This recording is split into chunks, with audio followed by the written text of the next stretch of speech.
하나님께서 오늘 우리에게 허락하신 말씀은 사무엘상 6장의 말씀입니다. 봉독은 1절에서 12절과 19절에서 21절 함께 하겠습니다.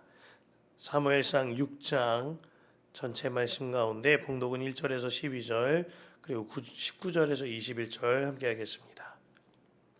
주님의 괴가 블레셋 사람의 지역에 머무른 지 7달이 되었을 때의 일이다. 블레셋 사람들이 제사장들과 점쟁이들을 불러놓고 물었다. 우리가 이스라엘 신의 괴를 어떻게 해야 좋겠습니까? 우리가 그것을 어떤 방법으로 제자리에 돌려보내야 하는지를 알려주십시오. 그들이 대답하였다. 이스라엘 신의 괴를 돌려보낼 때 그냥 보내서는 안 됩니다. 반드시 그 신에게 속건 제물을 바쳐야 합니다. 그러면 병도 나을 것이고 그 신이 왜 여러분에게서 형벌을 거두지 않았는지도 알게 될 겁니다. 사람들이 다시 그 신에게 무슨 속건 제물을 바쳐야 좋겠습니까? 하고 물었다. 그들이 대답하였다. 블레셋 통치자들의 수대로 금으로 만든 악성 종양 모양 5개와 금으로 만든 쥐의 모양 5개를 바쳐야 합니다. 여러분과 여러분의 통치자들이 모두 똑같이 재앙을 당하였기 때문입니다.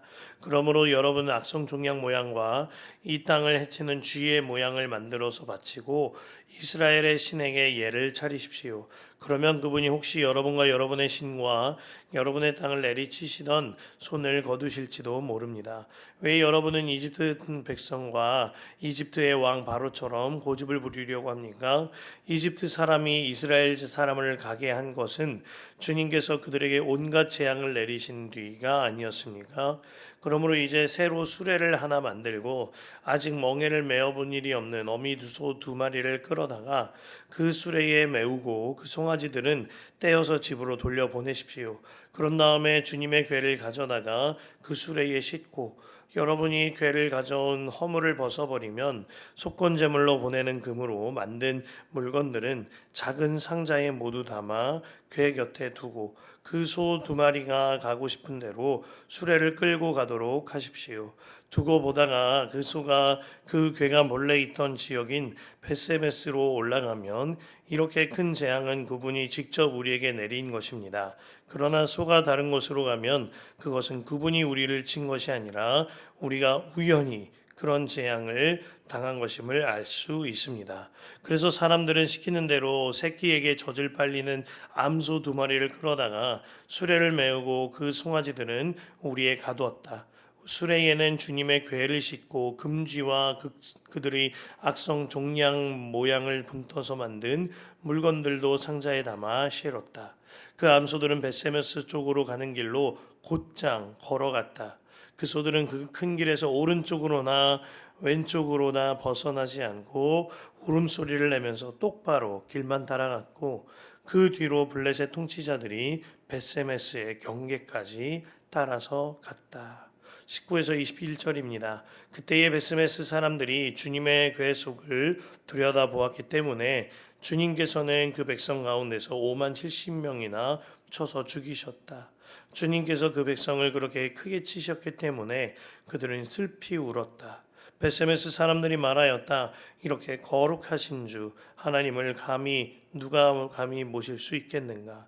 이 궤를 어디로 보내어 우리에게서 떠나가게 할까? 그들은 기레한 여아림 주민들에게 전령을 보내어 블레셋 사람들이 주님의 궤를 돌려보냈으니 내려와서 가지고 가라고 하였다. 아멘. 하나님의 말씀입니다. 주님 안에 참 좋은 목요일입니다. 우리가 예수님의 사람 제자 훈련을 위하여 계속해서 기도하고 있습니다. 또한 이제 어느 정도 모집이 일단락 되어지는 것 같은데 너무나도 귀한 일이다 하는 마음이 듭니다. 주님 안에 예수님의 사람 제자 훈련을 위해 끊임없이 기도해 주시길 부탁합니다. 하나님을 하나님답게 섬기라 하는 제목으로 말씀 나누고자 하는데요. 주님께서 매주마다 특별한 시리즈로 우리에게 말씀 주고 계신다 하는 마음을 주세요. 지난 한 주간 나흘간의 룻기 말씀을 통하여 헤세드의 은혜의 하나님을 보여주셨지요. 그리고 이번 한 주간은요, 사흘간 하나님의 법궤에 대한 말씀을 주고 계세요. 오늘은 6장 법궤가 이스라엘로 돌아오는 과정을 통하여 하나님을 하나님답게 섬겨라. 눈물을 머금고라도 하나님 방향으로 가라 하는 메시지를 주십니다. 말씀 앞에 질문합니다. 여러분들은 혹시 하나님을 정말 하나님답게 섬기고 계십니까? 지난 화요일에 저희 가정에 저희 어머니께서 다녀가셨어요. 제가 담임 목회를 시작한 이후에 부담이 될까봐 오지 않으시다가 저희 아내가 강권하여서 오시게 된 겁니다. 그리고 저녁만 드시고 가시겠다는 것을 아내의 겉면으로 교회에 들려 기도도 하고 또 주무시고 가셨습니다. 그렇게 주무시고 가실 때 저희 집 안방에서 주무실 수 있도록 하였어요. 물론 저희 아내도 시어머니인 저희 어머니와 함께 잤습니다. 그리고 제가 작은 방에서 자게 되었지요. 어머니를 어머님답게 모셔야 한다는 마음이 저희 아내에게 있었던 것 같아요. 제 아내도 동일하게 주셨습니다. 말씀을 준비하면서 우리는 하나님을 내 마음의 안방에 모시고 있는가? 내 마음의 가장 귀한 방에 모시고 있는가? 아니면 내 방 전부를 드리고 있는가 하는 생각이 들었습니다. 혹은 저 창고 구석에 하나님을 모셔두거나 아니면 문 밖에 주님을 세워두지는 않는가 하는 것입니다. 이스라엘 민족은 하나님을 자기들 삶의 창고 구석에 모셔두었습니다. 그러니 자신들이 필요할 때 한 번쯤 꺼내는 식으로 언약궤를 이용했던 것이지요. 또한 블레셋 민족도 하나님을 하나님으로 여기지 않고 여러 잡신들과 같이 여겼습니다. 그러니 다곤과 같은 우상 창 같은 것들이 있는 우상의 창고 같은 방에 하나님의 법궤를 집어넣어 두었던 겁니다. 이에 대하여 하나님께서는 그들에게 징계와 전염병을 허락하시사 나는 왕 중의 왕이다. 나는 온 열방을 통치하는 왕이다. 명확하게 말씀을 주셨습니다. 그러나 아직도 블레셋은 정신을 차리지 못했어요. 오늘 말씀은 1절에 이렇게 열립니다. 주님의 궤가 블레셋 사람의 지역에 머무른 지 7달이 되었을 때의 일이다. 여기서 주님의 궤가 블레셋 지역에 머물렀다라는 표현은 아무것도 없는 블레셋 어딘가 허허 벌판에 하나님의 궤를 내팽개쳐 두었다는 것이다. 그것도 7달 동안이나 그렇게 버려두듯이 내팽개쳐 둔 거죠. 언약궤가 옮겨가는 곳마다 종양이 일어나고 죽음이 임하니 블레셋 사람들이 두려웠을 겁니다. 그렇다면 진짜 두려웠다면 하나님의 언약궤 앞에서 회개하고 돌이켰어이지요. 그러나 그들은 그렇지 아니하고 하나님의 언약궤를 하나님을 하나님답게 섬기지 아니하고 하나님의 언약궤를 여전히 그냥 방치해 두었습니다. 두려워서 멀리한 거예요. 두려워서 돌이키고 회개의 운동이 일어나야 하는데 두려워서 멀리한 겁니다. 이것이 문제였어요. 그리고는 블레셋 지파가 그 해결책을 내놓는데 그것이 2절에 주술사들에게 찾아가서 언약궤를 돌려보낼 방법을 강구하는 것입니다. 지난 5장 설교하면서 이 말씀 인용하였는데요. 잠언 16장 3절에 너희 행사를 여호와께 맡기라. 그리하면 네가 경영하는 것이 이루어지리라. 이것은 믿는 자들에게만 주는 말씀이 아니라고 하였습니다. 믿지 아니하는 블레셋에게도 주는 하나님의 말씀이었어요. 그들은 4장과 5장을 통하여 하나님이 왕 중의 왕이심을 깨닫고 돌이킬 수 있는 기회를 수없이 받았단 말입니다. 그러나 그들은 딱딱하게 굳어진 마음으로 결단코 돌이키질 않고 있어요. 그래서 여전하게 자신들의 방법으로 하나님의 언약궤를 다루고 있는 거예요. 그러나 이 일이요, 블레셋만의 일인가 한번 돌아보아야 합니다. 우리 또한 하나님의 말씀을 수없이 듣죠. 말씀의 홍수 같은 시대라고 말하기도 합니다. 그러나 그럼에도 불구하고 여전히 하나님의 말씀을 듣고 읽고 보면서도 하나님을 섬긴다고 하면서도 다른 한편으로는 사람 의지하며 사람 의지하고 살아간다면 돌아보아야 합니다. 하나님의 말씀을 듣고 섬긴다고 하지만 다른 한편으로는 만문신, 이 돈을 의지하거나 이를 위하여 하나님의 방법이 아닌 부정직한 방법을 사용한다면 돌아보아야 하는 겁니다. 하나님의 말씀을 듣고 결단하였음에도 불구하고 순종하지 아니하고 여전히 무딘 마음으로 있다면 돌아보아야 하는 것입니다. 하나님을 섬긴다면서도 아직까지 돌이키지 않은 영역이 있다면 당장 돌이켜야 하는 거죠. 호세아 4장 6절 말씀에 내 백성이 지식이 없으므로 망한다 하였는데, 여기서 지식이란 하나님의 말씀을 글자적으로 아는 것을 말하는 것이 아닙니다. 하나님과의 관계 안에서 부부가 배우자의 이름과 나이를 아는 것이 아니라 부부가 배우자와의 관계 안에서 서로 알아가듯이 하나님을 친밀히 아는 그 지식을 말하는 것이죠.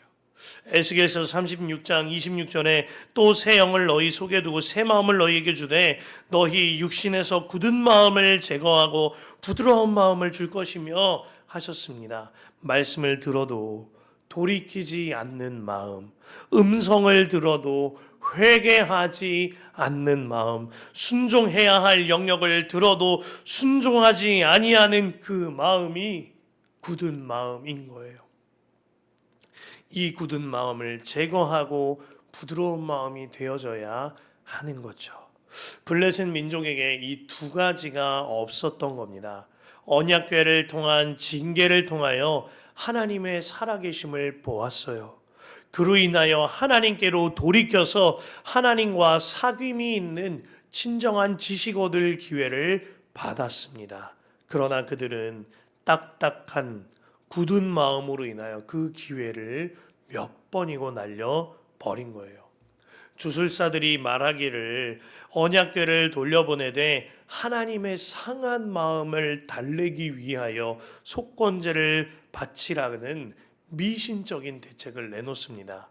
그러면 병도 나을 거고 문제도 해결될 거라는 거예요. 하나님께서 속건제를 제정하신 까닭이 무엇이지요? 하나님 달래라고 한 것이 아니에요. 죽을 수밖에 없는 죄인된 백성들의 죄를 사하시고자 하는 하나님의 은혜의 방편이었습니다. 그러나 블레셋 사람들은 하나님의 이 진심을 완전히 밑바닥 수준의 신들과 같이 왜곡시킨 것입니다. 오늘날에도 이러한 일들이 교회에서마저도 횡행하고 있지는 아니한지 돌아봅니다. 마치 기복신앙과 같이 말이죠. 그러면서 속건제물로 제시한 것이 이것이에요. 금으로 만든 악성 종양 모양 5개, 금으로 만든 쥐의 모양 5개. 그들의 종양이 나서 수많은 이들이 죽었다고 했으니 종양 모양을 만들라는 거예요. 또한 쥐의 모양은 많은 주석가들이 해석하기를 이때 번진 종양과 전염병이 쥐와 같은 것으로 인한 패스트, 흑사병과 같은 전염병이었을 것이라고 해석합니다. 그래서 쥐 모양을 만들라는 거예요. 이 얼마나 비참한 일인가요? 더구나 5마리, 5개 만들라고 하였는데 블레셋 지방의 도시가 5개였어요. 이 방법에 대해 하나님의 말씀이 있습니까? 아니요. 어디에도 없지요. 하나님의 법궤를 다루는 방법에 있어서 단 하나도 하나님의 뜻대로 행하고 있지 않은 겁니다. 오직 자기 소견에 옳은 대로. 하나님의 법궤를 보관하는 것도 자기 소견에 옳은 대로. 하나님의 법궤를 이동하는 것도 자기 소견에 옳은 대로. 이렇게 행하고 있는 거예요. 그들이 이렇게 만든 금덩어리들을 법궤에 집어넣고 법궤를 옮깁니다. 옮기는 방법이요, 기가 막혀요. 소에게 이 법궤를 실어서 나르게 하는데, 원래 법궤는 하나님께서 지정하신 방법이 있지요. 제사장들이 온전한 옷과 에봇을 입고 앞과 뒤에서 봉에 달아서 옮겼어야 했습니다. 그런데 옮기는 방법도 내 소견에 옳은 대로 하면서 소에게 이 법궤를 실어 나르게 하며 이를 통하여 점을 쳐보자고 이야기하고 있는 겁니다. 만일 이 소가 법궤를 메고 벳세메스로 향하면 이거는 하나님이라는 신이 우리에게 징계한 게 맞아. 그런데 만일 벳세메스가 아니라 다른 길로 향하면 하나님으로부터 온 어려움이 아니라 그냥 우연의 일치야. 이런 식으로 하고 있는 겁니다. 어떻게 해서든 하나님을 부정할 만한 요소들을 만들어두고 있는 거죠. 그러면서 소를 선정하는 기준이 세 가지였어요. 얼마나 이 기준을 가지고 하나님을 부정하려고 애쓰는지 보십시오. 먼저는 수레를 전혀 끌어본 적 없는 소가 수레를 매게 하라. 이를 통하여 수레를 처음 끄는 소가 법궤를 가지고 곧장 벳세메스로 똑바로 갈 리가 없으니까요. 그 다음으로는 젖먹이 송아지가 딸린 암소를 쓰라. 그리고 그 새끼 송아지는 집에 가두라 하였습니다. 어미소가 틀림없이 아기 송아지를 그리워하며 송아지 있는 쪽으로 가겠죠. 어미소의 본성을 이용하여 벳세메스로 가지 못하게 하고 있는 겁니다. 셋째로 암소 2마리를 써라. 설령 한 소가 벳세메스로 갈지라도 한 번도 수레를 매보지 않은 다른 암소가 다른 곳으로 갈 확률이 너무나도 높지요. 이를 통하여 어떻게 해서든 하나님을 부정할 구멍을 찾는 것입니다. 이 일은 하나님이라는 신이 내린 게 아니야. 우연의 일치야. 이 말을 하고 싶은 거예요. 어쩜 악해도 이렇게도 악할까요? 그런데 그때 하나님께서 이 소들을 통하여 일하시기 시작합니다. 하나님께서 이 소들이라도 쓰시는 거예요. 아무도 하나님의 말씀을 듣지 않으니까 소라도 들어서 하나님이 쓰시는 거죠. 그 암소 2마리가 눈물을 흘리며 자기 새끼가 있는 곳이 아니라 벳세메스로 갑니다. 그것도 좌로나 우로나 치우치지 않고 곧게 가요. 그 말씀이 12절입니다. 그 암소들은 벳세메스 쪽으로 가는 길로 곧장 걸어갔다.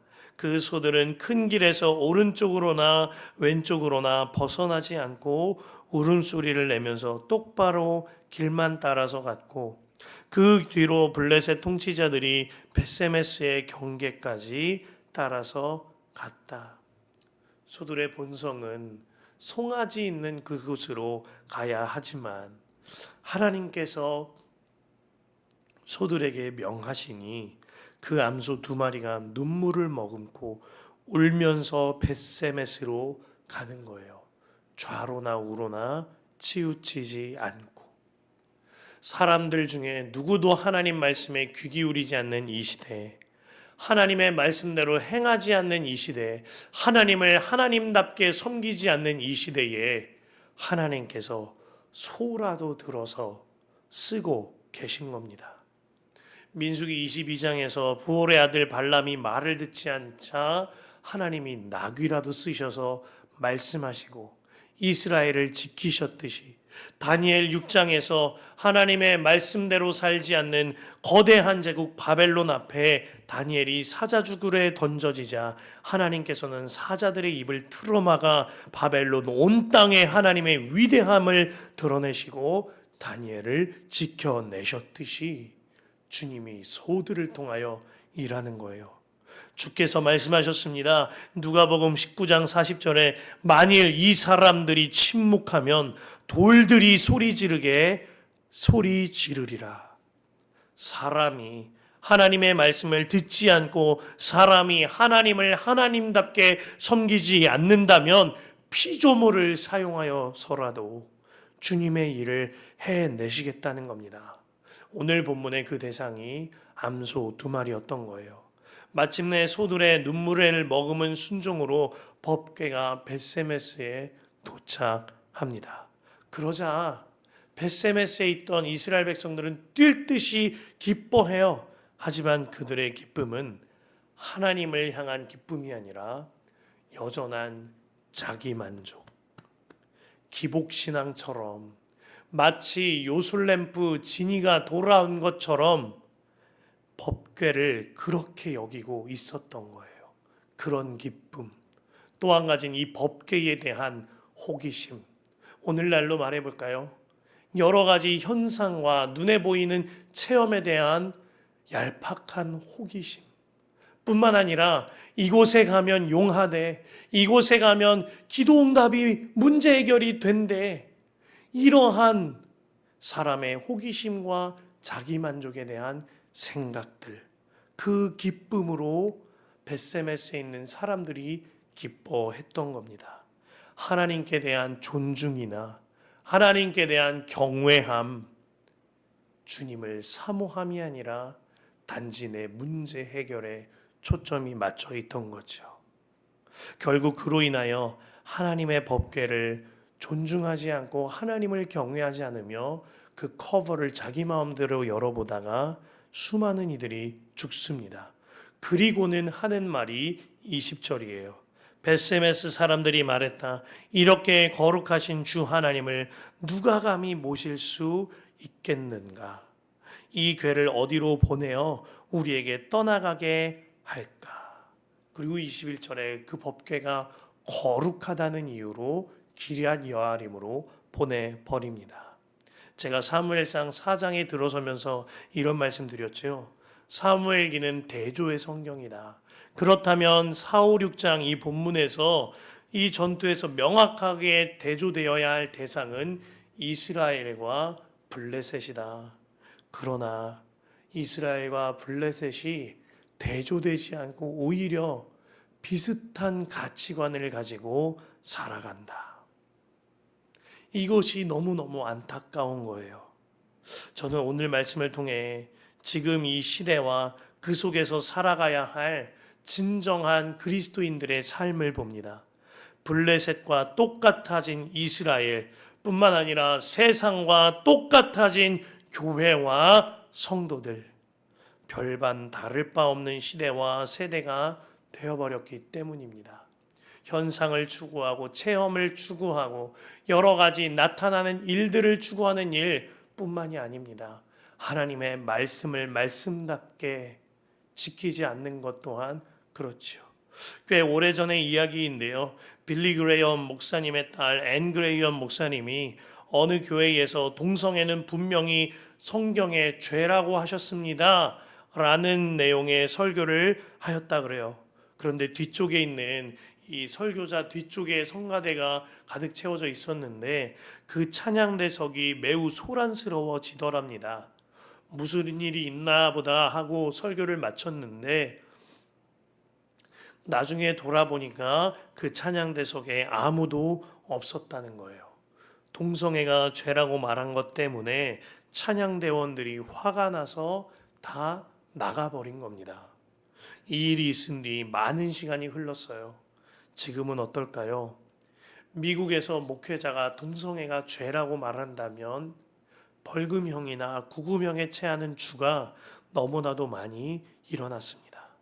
게다가 미국 교단들마저도 나서서 동성혼 합법화에 힘을 싣고 있고 이것이 하나님의 뜻이라고 그들의 교리를 변형시키고 있습니다. 전 세계에서 선교사를 가장 많이 파송하던 나라가 되려 선교사를 파송받아야 하는 형편이 된 거죠. 우리나라도 머지않았다는 관측들이 많이 있습니다. 블레셋이 하나님의 말씀을 보아도 하나님의 역사를 보아도 끝까지 완고해졌듯이 이스라엘이 블레셋과 별반 다를 바 없이 살아가면서 블레셋처럼 반응하였듯이 이 시대와 이 세대가 사무엘기의 시대와 똑같이 흘러가고 있는 거예요. 그 가운데 우리는 이 본문에 나와 있는 두 암소처럼 살아야 한다 하는 마음을 주십니다. 내 자녀를 위하여 눈물을 머금고 하나님 방향으로 가야 해요. 다음 세대를 위하여 눈물을 머금고 하나님 말씀 방향으로 가야 하는 겁니다. 그렇게 사람이 원하는 방향과 쉬운 길과 넓은 길이 아니라 주께서 말씀하신 방향, 좁은 문 좁은 길이라도 가는 거예요. 좌로나 우로나 치우치지 않고 마침내 최종 목적지에 도착하는 거죠. 이것이 하나님을 하나님답게 믿는 믿음입니다. 사랑하는 성도 여러분, 하나님께서는 어떻게 해서든 우리 안에 오시고자 합니다. 이와 같이 온 열방 가운데에도 찾아오셔서 하나님의 나라를 이루시고자 하세요. 하나님께서 이 땅과 모든 민족을 긍휼히 불쌍히 여기시기 때문입니다. 그 가운데 블레셋과 이스라엘의 길이 아니라 미련해 보일지라도 암소 2마리와 같이, 블레셋과 이스라엘의 길이 아니라 주님 안에 준비되고 있는 또 다른 종 신실한 사무엘과 같이 이 시대를 묵묵하게 좁은 문 좁은 길로 살아가는 저와 여러분 되기를 간곡하게 축복합니다.